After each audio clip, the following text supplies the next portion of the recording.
जनताका प्रतिनिधि भन्नेहरूले त देशै भारतमा बिलाइ गराए। ओहो, राजा भएन भने त देशै सकिने रहेछ।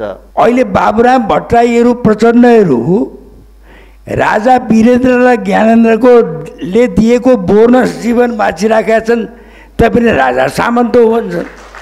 राजाहरूबाट राष्ट्रघात कहिले पनि भएको छैन।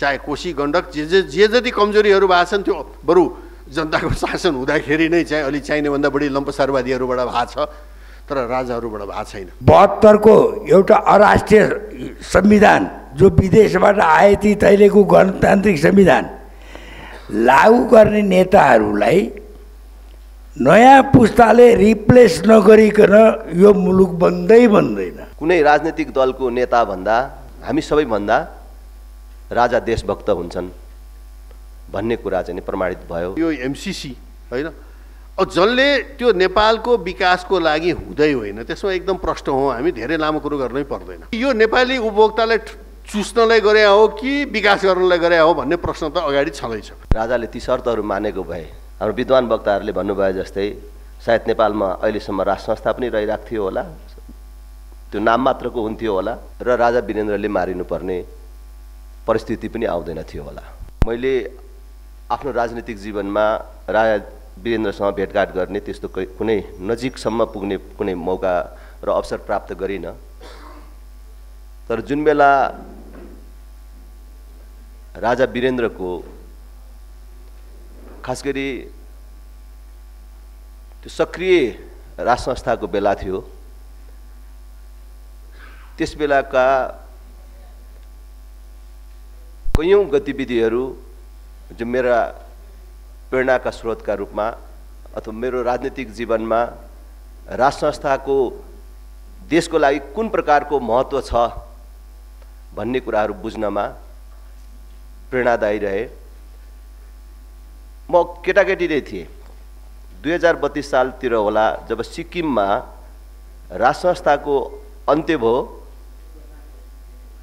जनताका प्रतिनिधि भन्नेहरूले त देशै भारतमा बिलाइ गराए। ओहो, राजा भएन भने त देशै सकिने रहेछ भन्ने मेरो बाल मस्तिष्कमा जब पर्यो कि राजाको अभावमा, राज संस्थाको अभावमा हाम्रो पनि देश कुनै पनि बेला त्यस्तो खतरामा पर्न सक्छ भन्ने मलाई लाग्यो। आज पनि मैले जहाँ जाँदाखेरि पनि राज संस्थाको महत्त्वको बारेमा कुरा गर्दाखेरि आम जनतालाई भन्ने गरेको छु कि 2032 सालसम्म हाम्रै छिमेकमा सिक्किम भन्ने देश थियो। त्यस बेला भन्दा अझ अहिले मैले बेसी बुझ्छु, किन त्यस बेला त थोरै थोरै बुझेँ। ए, राजा हट्यो, सिक्किम पनि सकियो, एउटा देश पनि समाप्त भयो भन्ने मात्रै थियो। र अहिले यसो हेर्छु, सिक्किम भन्ने नाम पनि छ, त्यहाँको भूगोल पनि छ, त्यहाँको माटो कसैले बोकेर लगेको छैन, सिक्किम सिक्किमै छ, तर सिक्किम भन्ने देश त छैन। अहिले पछिल्लो दिनमा त्यही खतरा हाम्रो देशले बिहोरिराखेको छ। त्यसको लागि नेपालको सन्दर्भमा राज संस्थाको आवश्यकता छ भनेर मैले भन्ने गर्छु। राजा वीरेन्द्रको कुरा गर्दाखेरि 2045-46 साल ताका जुन नाकाबन्दी थियो त्यसबेला अलि बुझ्ने भइसकेको थिएँ। म विद्यार्थी राजनीतिमा थिएँ। त्यसबेला भारतबाट तात्कालीन संस्थापनले के शर्तहरू लिएर आएको थियो, 6 बुँदे शर्त मार्फत भन्ने कुरा मैले यहाँ भनिराख्नु पर्दैन। त्यसबेला राजाले ती शर्तहरू मानेको भए हाम्रो विद्वान वक्ताहरूले भन्नुभयो जस्तै सायद नेपालमा अहिलेसम्म राज संस्था पनि रहिरहेको थियो होला, त्यो नाम मात्रको हुन्थ्यो होला, र राजा वीरेन्द्रले मारिनुपर्ने परिस्थिति पनि आउँदैन थियो होला। तर देशहित विरुद्धका तिम्रा सम्झौताहरू, तिम्रा शर्तहरू भनौँ, तिम्रा शर्तहरू मानेर सम्झौता गर्नुभन्दा म जनतासँग अथवा देशका राजनीतिक दलहरूसँग सम्झौता गर्छु तिमीसँग झुक्नुभन्दा मेरो जनतासँग झुक्छु भनेर जब राजा वीरेन्द्र दलमाथिको प्रतिबन्ध हटाउन मात्रै होइन, बहुदलीय व्यवस्था देशलाई प्रदान गरेर आफू संवैधानिक राजा बनेर बस्न मन्जुर गरे, त्यसपछि झन् मलाई कस्तो लाग्यो भने हो कि हामी कोही भन्दा, कुनै राजनीतिक दलको नेता भन्दा, कुनै अरू छुट्टै नागरिक भन्दा हामी सबैभन्दा राजा देशभक्त हुन्छन् भन्ने कुरा चाहिँ प्रमाणित भयो भन्ने लाग्छ। र त्यसबेला पछि देशमा दलीय व्यवस्था आयो, हामी पनि उमेर अनुसार विभिन्न राजनीतिक दलहरूमा आबद्ध भयौँ। राजाको भूमिकामा फरक पर्यो। मैले वास्तवमा प्रत्यक्ष रूपमा भेटघाट गर्ने, मैले अघि नै भने नजिकमा बसेर कुनै अनुभव गर्ने कुराहरू त पाइनँ, तर राजाको देशभक्ति, जनताप्रतिको प्रेम, त्यसलाई हामीले अनुभूत गर्ने मौका पायौँ। असामयिक रूपमा राजा र राजाको सम्पूर्ण वंशको नाश भयो कि वास्तवमा त्यही दिनबाट नेपाली जनता र नेपाल राष्ट्रको दुर्दिनको प्रारम्भ भएको छ। आज हामी त्यो जनप्रिय लोकप्रिय राजाको स्मरण गरिराखेका छौँ।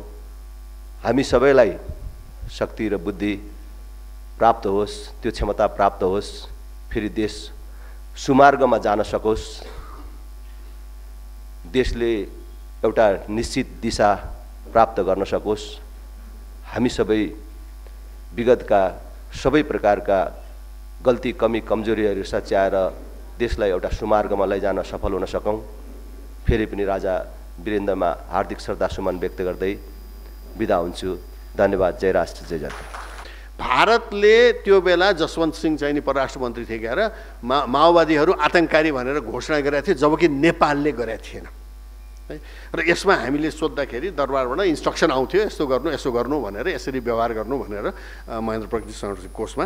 त्यहाँ एउटा बडो मजाको चाहिँ नि आयो भनौँ न होइन।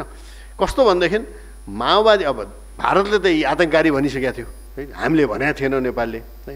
र राजालाई चाहिँ नि आफ्नै जनता विरुद्ध सेना प्रयोग गर्न बडो इच्छा थिएन, त्यो त प्रष्ट पनि थियो होइन, र गरे पनि होइन, आर्मी प्रयोग गरे होइन है। त त्यो बेला के भइदियो भनेदेखि दरबारको भावना कस्तो थियो भने यिनीहरू आतङ्ककारी तौर तरिका प्रयोग गर्छन्, तर यिनीहरू राजनीतिक शक्ति पनि हुन् र नेपालीहरू पनि हुन्। त्यसैले यिनलाई आतङ्ककारी गतिविधिबाट छुट्याएर होइन, नेपाली भएर नेपाललाई हेरेर नेपालको हितमा काम गराउन चाहिँ प्रोत्साहित गर्नुपर्छ भन्ने खालको हामीलाई त्यसबेला इन्स्ट्रक्सन आउँथ्यो। अब यी भए त शान्तिप्रेमी राजाको चाहिँ नि चाहना जुन एक किसिमले अगाडि बढेन र देशले त्यत्रो द्वन्द्व खपेर त्यत्रो नोक्सानी भोगेर अहिले पनि तन्द्रिन सकेको छैन। किनभने इतिहासलाई चाहिँ नि हामीहरूले कता कता बिर्सिएर इतिहासलाई को चाहिँ मूल्याङ्कन चाहिँ नि कस्तो हुन्छ भन्ने कठोर मूल्याङ्कन नगरेर चाहिँ नि कता कता यो विकृत वामवादी भाष्यमा ज्यादै फस्या हुनाले मेरो विचार चाहिँ त्यसैले यो सब भएको। अब अलिकति जलस्रोतको कुरा गरौँ। त्यो जलस्रोतको कुरा गर्दाखेरि राजा वीरेन्द्रबाट नै यो विकास क्षेत्रको अवधारणा भनेर आइसकेको थियो, जुन द्वारिकाजीले भन्नुभयो होइन। अब अहिले जतिसुकै सङ्घीयता र यो र ऊ भने पनि होइन, त्यो जतिको राम्रो अवधारणा त कुनै पनि थिएन होइन। किनभने चाहिएको त के हो भने विकासै चाहिँ नि यो विकट गाउँहरूमा पुगुन् भन्ने नै चाहना हो।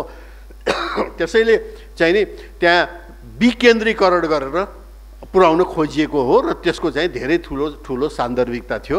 त्यसमा विकासको विकेन्द्रीकरण, त्यस्तै यो सामुदायिकीकरण होइन, यो वन होस्, खानेपानी होस्, शिक्षा होस्, स्वास्थ्य या अहिले बिजुली होइन, यी अवधारणाहरूबाट हामीहरूले विकास चाहिँ नि सबभन्दा विपन्न वर्गसम्म टाढा टाढा दूरदराजमा पुर्याउनु पर्छ भन्ने ती अवधारणाहरू आइसकेको थियो।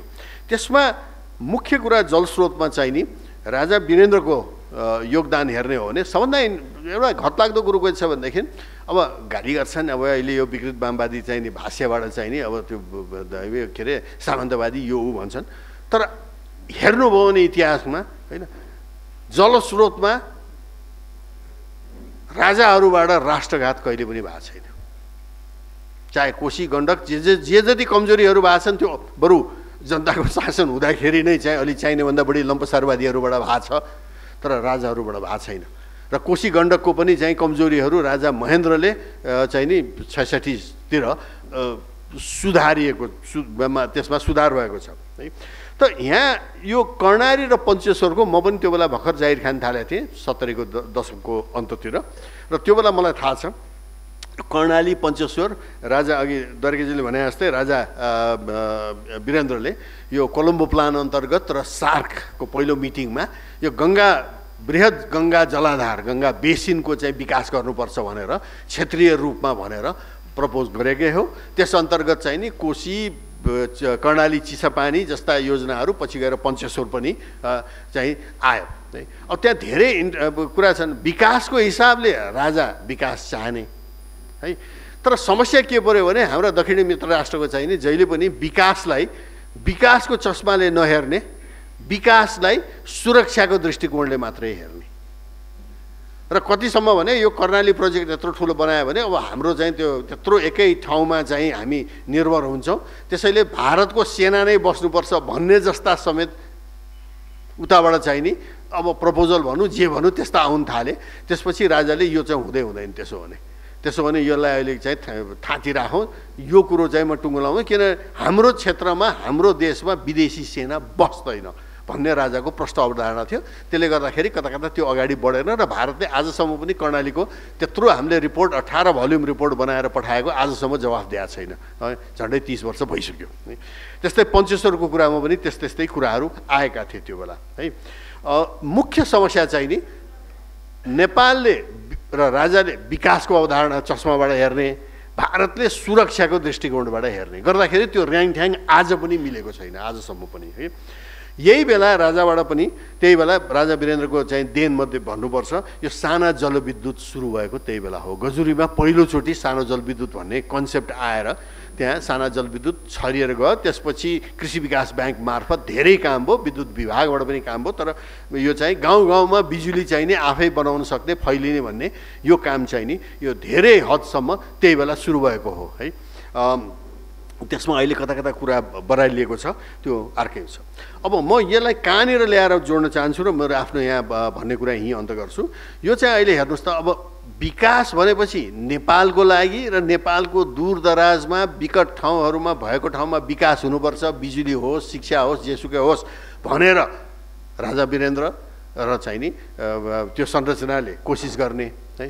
अब अहिले आएर चाहिँ नि कस्तो देखिएको छ भने यो एमसिसी होइन, अब जसले त्यो नेपालको विकासको लागि हुँदै होइन त्यसमा एकदम प्रष्ट हौँ हामी, धेरै लामो कुरो गर्नै पर्दैन। अहिले त्यो एमसिसीको चाहिँ 50 करोड डलर अब त्यसमा नबिर्सौँ हामीले 13 करोड आफ्नो हाल्नु परेको छ र हालि पनि सक्यौँ र त्यो अरबौँको त्यो खर्च पनि भइसक्यो 5 तारे होटलमा अफिस खोलेर, जबकि त्यो पास गर्नुपर्ने कुरो पासै भएको छैन। यो अनियमितता कसले हेर्ने, यो बेथिति कसले हेर्ने त्यो आफ्नै कथा होला है। तर यो पैसा अमेरिकाले अहिले खुरुक्क विद्युत प्राधिकरण मार्फत जुन हाम्रो एकल एउटा निकाय हो जसले अहिलेसम्म 400 किलोभोल्टको ट्रान्समिसन लाइन बनाएको उसले मात्रै छ र उसले जाबो 4 करोड प्रति किलोमिटरमा ढल्केबार मुजफ्फरपुरवाला लाइन बनाएको हो 4 करोडमा, जबकि एमसिसीले 18 करोडमा बनाउँदैछ। त्यो पनि 5 तारे होटलमा होइन, 5 तारे कन्सल्ट्यान्ट, 5 तारे त्यो कर्मचारी राखेर। भनेपछि यो नेपाली उपभोक्तालाई चुस्नलाई गरे हो कि विकास गर्नलाई गरे हो भन्ने प्रश्न त अगाडि छँदैछ। त्यसैले मैले भन्ने गरेको छु यो विद्युत प्राधिकरण मार्फत यो काम युएसएआइडी मार्फत गरे भए सायद हामी जस्ता मान्छेले धेरै बोल्ने ठाउँ थिएन, किन युएसएआइडी मार्फत होइन 60को दशकमा चीनले बनाएको सुनकोशी, भारतले बनाएको त्रिशुली र रुसले बनाइदिएको पनौतीको बिजुली काठमाडौँमा खपत हुन अमेरिकाले ट्रान्समिसन लाइन बनाएको छ। रिङमेन अहिले पनि देख्न सक्नुहुन्छ, लैनचौरको सबस्टेसन, त्यहाँ तल चाहिँ नि हाम्रो लगनखेलको पाटनको सबस्टेसन, यी सबै अमेरिकाले बनाइदियो हो युएसएआइडी मार्फत होइन। त्यसै गरी काम गरे भए त यहाँ अहिले एमसिसीको यो लठा बजेर त कुरै उठ्दैन थियो होइन, सिधै काम हुँदै जान्थ्यो। त्यहाँ प्रश्न उठ्थ्यो होला यो किन त्यो किन त्यो नाइ भन्ने हुन्थ्यो है। तर जब अमेरिकाले एउटा नयाँ संरचना एमसिसी भन्ने बनायो, जुन इन्डो पेसिफिक स्ट्राटेजीको चाहिँ डकुमेन्ट अमेरिकन रक्षा मन्त्रालयको पढ्नुभयो भने प्रष्ट शब्दमा लेखा छ एमसिसी भनेको हाम्रो सफ्ट आर्म हो होइन, इन्डो पेसिफिक स्ट्राटेजीको। र इन्डो पेसिफिक स्ट्राटेजी भने के भन्दाखेरि रुस, चीन र इरानको विरुद्धको एउटा स्ट्राटेजी हो, प्रष्टै लेखा छ। अब हाम्रो उत्तरी छिमेकीसितको विरुद्धमा चाहिँ यसरी हामीले चाहिँ कुनै कुरामा चाहिँ यसरी भाग लिनुहुन्छ त भने प्रश्न आयो। अब यसमा अहिले फर्केर हेर्दाखेरि राजा वीरेन्द्रले जब चाहिँ नि यो भारतीय सेनानी ल्याएर यहाँ चाहिँ एउटा विकासका योजना चलाउनुपर्छ भनेपछि त्यस्तो काम चाहिँ हुँदैन भनेर रोकेको होइन। अहिले चाहिँ नि एउटा छिमेकीको विरुद्धमा चाहिँ गठन भएको संरचनालाई नेपालमा भित्राउनुपर्छ भनेर मरिहत्ते गर्छन् भने यसलाई के भन्ने। त्यसैले आज राजा वीरेन्द्रलाई हामीले झन् धेरै सम्झिनु परेको कारण यो पनि हो। नेपाली कङ्ग्रेस नराम्ररी हारेको थियो 64मा, 48 र 56मा काङ्ग्रेसमय थियो नेपाल। अहिले काङ्ग्रेस कोही छ? त्यसका काङ्ग्रेस जितिन्छ हारेपछि, कम्युनिस्ट जितिन्छ जितेपछि। ढाँट कुरा गरे हुन्छ, जितेपछि बहुमत आयो, सरकार बनायो, त्यो कुनै कुरा पुग्दैन। त्यस कारण चाहिँ कम्युनिस्ट जितिन्छ हारेपछि। राप्रपा जितिन्छ मरेपछि भने चाहिँ नयाँ पुस्ता आउँदै आउँदैन। पुरानो पुस्ता बितेपछि को जान्छ, त्यो पार्टी कसरी रहन्छ भनेर भन्नुभएको थियो उसले, पवन पोखरेलले बरालले मलाई। तर राजेन्द्र लिङ्गदेन जितेपछि त्यो अलिकति गलत साबित भएको छ। अहिलेको मुलुकको व्यतिथिले गर्दा नयाँ युवा पुस्ता पनि राप्रपामा स्थापित हुँदो रहेछ। राजेन्द्र लिङ्गदेनको सिको गरेर हामीले पनि सकभर बल गऱ्यौँ। नेपाली कङ्ग्रेसको पनि अधिवेशन अहिले भयो, तर चाहिँ केही हदमा मात्रै हामी सफल भयौँ। भन्नु मैले के खोजेँ भने जुन 62-63 का आन्दोलनकारी नेताहरू 72 को एउटा अराष्ट्रिय संविधान जो विदेशबाट आए ती तैलेको गणतान्त्रिक संविधान लागू गर्ने नेताहरूलाई नयाँ पुस्ताले रिप्लेस नगरिकन यो मुलुक बन्दै बन्दैन। सबै दलमा नेपाली कङ्ग्रेसको पनि त्यही वर्ग छ जो संविधान ल्याउँदाको मतियार हो, एमालेको त्यही छ, माओवादीको त्यही छ, राप्रपाको बल्ल बल्ल जमर्को गर्दैछन्। राप्रपाको पनि त्यो पुरानो पुस्ता त मतियारै हो नि। त्यसैले म यसै मञ्चमा राजेन्द्र लिङ्गदेनजीलाई बधाई दिन्छु। अब आजको विषय प्रवेश गरौँ। 2028 साल माघ 17 गते राजा महेन्द्रको निधनपछि राजा वीरेन्द्र राजा हुँदाखेरि म सेन्ट्रल जेलमा थिएँ। राजा वीरेन्द्र राजा हुँदाखेरि म जेलमै थिएँ र जेलमै हामी त पञ्चायत व्यवस्थाको खिलाफ स्नातक चुनावमा रामराजा प्रसाद सिंहलाई जिताए बापत जेलमा गएको। अनि राजा वीरेन्द्रको सुरुको म र मेरी श्रीमती भन्ने चाहिँ नि स्टेटमेन्ट आएको थियो। अनि बेलायतमा पढ्या, लिबरल मुलुकमा डेमोक्रेटिक यो प्रजातन्त्रको जननी भन्छन्। लौ अब हाम्रो झ्यालखानमा धेरै बस्नु पर्दैन, राजाको सुरुवात त राम्रै छ जस्तो लागेको थियो जेलमा हामीलाई। त्यसबाट मैले यो वीरेन्द्रसितको सुरुवाती चिन्जान छैन, जेलमै हुँदाखेरि राजा भए हुनाले। अब यहाँ छ बहुआयामिक व्यक्तित्वका कुरा। अब कहाँबाट थाल्ने, कहाँबाट चाहिँ टुङ्ग्याउने, कहाँ टुङ्ग्याउने जो अप्ठ्यारो छ। धेरै ठुला मानिसका बारेमा धेरै कुराहरू हुन्छन्, म त्यतातिर धेरै लामो जान्न। एउटा राजनीतिक प्राणीका हिसाबले यो पञ्चायती व्यवस्था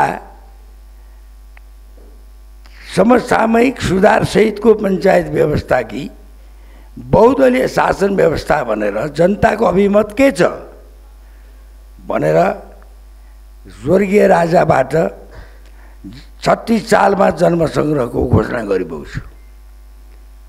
एउटा जनता के चाहन्छन् त्यसअनुसारको चाहिँ व्यवस्था चलाउने भन्ने हिसाबले त्यो प्रजातान्त्रिक एउटा प्रचण्डको भाषामा त छलाङ भने हुन्छ, एउटा खुड्किलो थियो। त्यति जनताको जनमतको जनभावना अनुसार राज संस्था चल्छ भन्ने त्यो राम्रो सङ्केत थियो। खैर 45 र 55% को हिसाबले 20 र 24 लाखको हिसाबले जनमत सङ्ग्रहमा पञ्चायत निर्दलीय पञ्चायत जितेको त होइन, समसामयिक सुधारसहितको पञ्चायत हो। पछि चाहिँ नि पञ्चायतै जित्यो, निर्दलै जित्यो भने जस्तो भयो। अनि राजा वीरेन्द्र सरकारसित मेरो 45 साल जेठ 17 गते मैले दर्शन भेट पाएँ पहिलोचोटि। र त्यसमा अलिकति म नेपाली कङ्ग्रेसमा पनि भएको हुनाले, अलिकति बीपी कोइरालाको सान्निध्यमा म बस्या हुनाले धेरैजसो सरकारको जिज्ञासा राष्ट्रिय एकता र मेलमिलापको नीतिमै थियो, केन्द्रित थियो। अनि त्यसै क्रममा मैले सरकारलाई जाहेर गरेका थिएँ, सरकार 24 लाखको मात्रै राजा हुने हो भने 20 लाखको राजा खोइ, किनभने 24 लाख पनि भोट फर चेन्ज हो। समसामयिक सुधार गर्दै जाँदा त जहाँ पनि पुग्न सकिन्छ, र 20 लाख त भोट फर चेन्ज हुँदै हो। त्यसकारण सरकार 24 लाखको मात्रै सरकार राजा हुन पाइँदैन, त्यो 20 लाख पनि समेट्नुपर्छ। र मैले भनेको थिएँ सरकारलाई त्यस वखतमा, राजनीतिक दलमा नेसनलिस्ट पनि छन्, अलिकति अराष्ट्रिय पनि छन्, पञ्चायतभित्र पनि नेसनलिस्ट पनि छन्, अराष्ट्रिय पनि छन्। त्यस बेलाको पञ्चायतको वर्चस्व भनेको इन्डो सोभियत एक्सिसको कब्जामा थियो पञ्चायत। इन्डो सोभियत एक्सिस त्यो बेला इन्दिरा गान्धी र रुसको 20 वर्षे सन्धि थियो। त्यसकारण चाहिँ नि राजालाई पनि मुस्किल छ, त्यो एक्सिसले चरपटाउनु दिँदैन, मुलुक खतरामा छ। राजा एक्लैले मुलुक बचाउन सक्ने स्थिति छैन। त्यसो भएको हुनाले 7 वटा फाँसीका मुद्दाको बावजुद पनि बीपी कोइराला 33 साल पुस 16 गते नेपाल आउनुभएको थियो र थुनामा पर्नुभयो। फाँसीका मुद्दाहरू थिए। बीपीको स्वास्थ्य बिग्रियो। डाक्टर महेन्द्रराज पाण्डेको अनुसार sickest is to the point of death भन्ने रिपोर्ट भएपछि यो चाहिँ जेलबाट महाराजधिराजका वीरेन्द्र सरकारका 34 सालमा बीपी कोइरालाको भेट गराइयो। अब तपाईँ पहिला उपचार गर्नुहोस्, कहाँ जाने भनेर महाराजधिराजबाट बीपीलाई सोधनी भयो। सरकार मसित पैसा छैन, हिन्दुस्तान टाटा इन्स्टिच्युट जाने हो। होइन, राम्रो भन्दा राम्रो हस्पिटलमा उपचार तपाईँको हुन्छ। मुलुकमै बिरामी छ सरकार, मेरो बिरामीको के अर्थ बीपीले भन्नुभयो। होइन, अरू राजनीतिक कुरा पछि गरौँला, पहिला तपाईँ बच्नुपर्छ भनेर रातारात पासपोर्ट बन्यो, भिसा बन्यो, डलर सटै भयो र राजाकै पहलमा 5 लाख रुपियाँ दिएर बीपीलाई उपचार गर्न अमेरिका पठाइयो। जुन मानिसलाई त्यस बेलाको कानुन अनुसार फाँसी हुन सक्थ्यो, तर बिपी कोइराला एउटा राष्ट्रिय सम्पत्ति हो, जो राजासितकै एक राष्ट्रिय मेलमिलापको नीति लिएर आएको हुनाले राजालाई अलिकति सहज पनि हो। बिपी कोइरालालाई बचाउने श्रेय त्यस बखतमा राजा वीरेन्द्रलाई जान्छ। त्यति मात्रै होइन, राज संस्था एउटा सबै जनताको अभिभावकत्व दिन सक्छ। राजा वीरेन्द्रको टाइममा प्राइम मिनिस्टर गिरिजाबाबु हुँदाखेरि पनि माओवादीको दमन गर्ने खोज्दाखेरि अलिकति निर्मम तरिकाले दमन गर्नुहुन्न, ती पनि नेपाली हुन् भनेर वीरेन्द्रको टाइममा। पछि ज्ञानेन्द्र सरकारको टाइममा पनि होलीमा बमबार्ड गर्न खोज्दाखेरि पनि राजा ज्ञानेन्द्र मानेन। अहिले बाबुराम भट्टराईहरू प्रचण्डहरू राजा वीरेन्द्र र ज्ञानेन्द्रको ले दिएको बोनस जीवन बाँचिराखेका छन्, तैपनि राजा सामन्त हो भन्छन्। त्यस कारण मैले यो प्रसङ्ग किन उठाएँ भनेदेखि राजाको सबै सत्ता आफूले लिने भन्ने कुरा चाहिँ नि गलत थियो, त्यसको म पनि विरोधी हो। तर राजा त बिपीलाई बचाउने पनि राजा वीरेन्द्र, माओवादीलाई बचाउने राजा वीरेन्द्र बा ज्ञानेन्द्र। त्यसकारण अहिले राज संस्थाको अपरिहार्यता किन भयो भन्दाखेरि हामीले गणतन्त्र हेऱ्यौँ, दलीय रुझानबाट राष्ट्रपति भएका हुन्छन्, त्यो सबै जनताको अभिभावक हुन सक्दो रहन्छ, जो राजा हुन सक्दो रहेछ। अर्को कुरा, मैले 45 साल जेठ 17 गते जो भेटे सरकार, अब बिपी हुनुहुन्न। Politics of realignment has started. Nationalist Panchayat इतरका भितरका एक ठाउँमा आउने बेला हो। मुलुक सङ्कटमा छ र त्यो 20 लाख बहुदल पक्षको भोटलाई पनि समेट्नुपर्छ सरकारले। होइन भने अहिलेका नेताहरू कम्युनिस्ट पनि मिल्छन्, बाहिरिया परचक्री